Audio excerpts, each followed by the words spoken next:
พ่อแม่เขาก็เอาใจอันใดที่บ่ถึงแนวทางนโยบายก็จะว่ากันเหตุ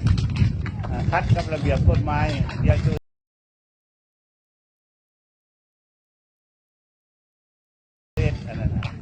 เฮ็ดตามระเบียบกฎหมายบ้านเมืองตามค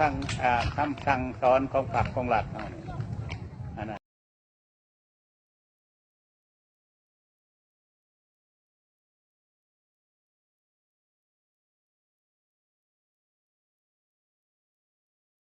เฮ็ดอันนี้มันจะมีความสุข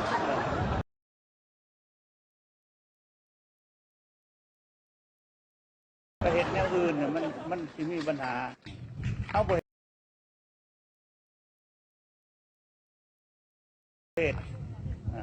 พอนโยบายของพรรคบ่ให้เฮ็ด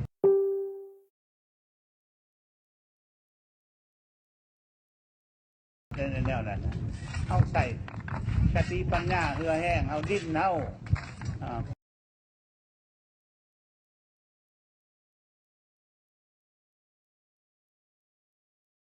ป่าไม้เฮาทรัพยากรเฮาเอง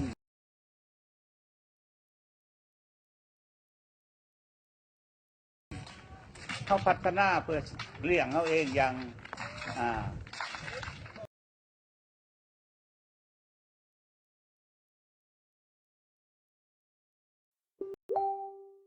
ยืนยง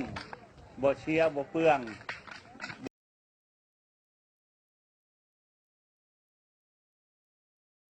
บ่มดจะเกลือกินมูลของเขาอ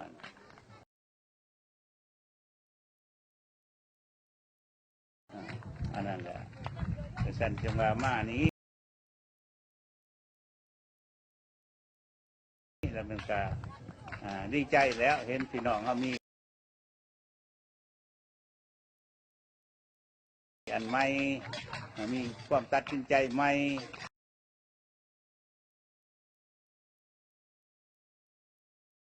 มีชีวิตใหม่ขึ้นอันนี้ก็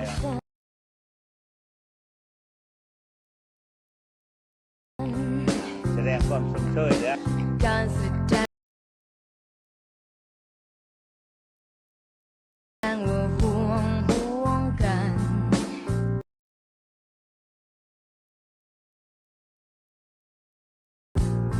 เธอคิดใช่ไหมว่าฉัน